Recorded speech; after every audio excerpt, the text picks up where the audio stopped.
Owere kun mago ni kaunti ma Murang'a oyangore ni ema otelo e tayo chenro mage yor mbui gino ma oseketo kaunti no e lai mambele e tayo chenro mage e yo makare kendo nyayo dongruok e sectors mopogore opogore.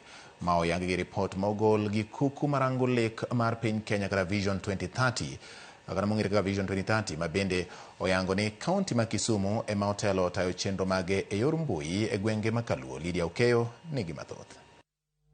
Lek mar Kenya e yor dongruok motese ni Vision 2030 mane oketa yanga e higa mar 2008 geto loko chal mar piny Kenya kokale misi adek kama oting'o chumi, telo makare kod neno ni oganda odak e alwora makare.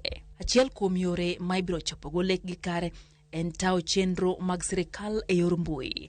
Kuku mochung' ne lek ni kawuono ogolo report manyiso okenge ma counties ma pachoka osego e tayo chenro magi e yor mbui. Through automation and digitization, services once delayed by paperwork and bureaucracy can now be accessed seamlessly from the comfort of one's home. Report no yango ni kaunti ma Murang'a okawo namba tayo chenro mage e yor mbui gi 98.3, iluwe gi Nakuru 87.3, Kiambu 83.9, kaito Kisumu 81.2, iluwe gi kaunti ma Meru, Nairobi kod Machakos kamago e counties motiyo maberie moloyo. When I looked at these statistics, I thought maybe there might be a problem and I needed to do a physical visit just to confirm. So I went to Murang'a County, unannounced. And I managed to catch the governor there. I said I was passing by, can I visit? So I visited the governor, and what did I find? I just asked leading general questions without letting him know what I was asking for. And as we were talking, Governor Murang'a opens a dashboard. Actually, his office is full of dashboards. He's able to see where every county vehicle is. He's able to see how much money is being collected every minute, live basis. He's able to see what is happening in all the critical facilities, and it's all on screens.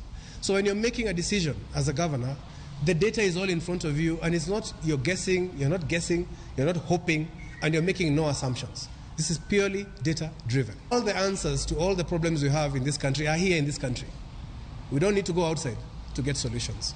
So for the group, the counties in the B, the C, and the D categories, my strong recommendation is we do not need to go to do benchmarking in Dubai. We don't need to go to do benchmarking anywhere. And if we manage to do this, if we can get all the counties in Kenya operating at this level, you can all imagine the ripple effect across the country. Egwenge Manyanza, Kaunti ma Homa Bay ni 82.2, Migori 53.9, Kisii 55.5, Siaya 54.6, Kagwenge Manyanduat mar piny Kenya kamoting'o Wajir, Garissa, West Pokot, Marsabit gi mamoko pok onyalo tayo chenro magi e yor mbui kaka dwarore, kagiduto ginie matin ne 40. If you look at the railway line from Mombasa all the way to Kisumu, you will find that most of Kenya is where? Down here. What is called down Kenya, correct? This is where we sit. This is where we are all squeezing down here. 75% of Kenya is empty, pretty much. It's empty. So what we want to do for the future growth of this country is to see the Las Vegases and the desert cities and the dryland cities coming up. We already have in the Kenya Vision 2030 the Isiolo resort city. We have Turkana resort city. Counties ma osetimo maber e tiyo gi mbui kaka Murang'a oyangore ni tiyo kode e choko osuru kod timo chudo mopogore opogore e kaunti gino mathiro lal mar omenda kanyakla kod tayo chenro ne jopiny e yor mbui gino mosebedo kaka so chenro makamago.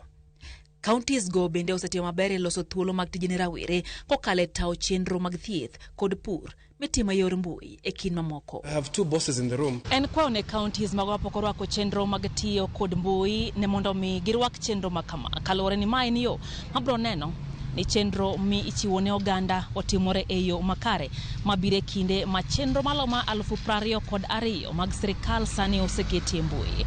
Lydia Okeyo, Ramogi TV, Nairobi.